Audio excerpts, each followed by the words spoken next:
На республиканском лыжном комплексе имени Раисы Сметаниной в эти дни проходит чемпионат России по лыжным гонкам.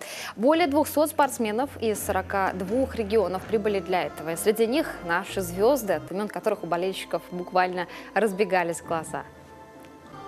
Победить сильнейший и буду стараться бороться, так как эти соревнования уровень сильнее, да, можно сказать, чем на Кубке мира. Подготовку я смотрю на высоком уровне, так как и открытие хорошее, и трассы вообще новые петли добавились, трасса, можно сказать, идеальная. Легенда лыжного спорта, обладательница 7 олимпийских медалей Елена Вяльбе призвала болельщиков активно поддержать местных спортсменов. Как раньше, я здесь бегала, когда была еще молодая совсем. Тогда здесь было огромное количество болельщиков.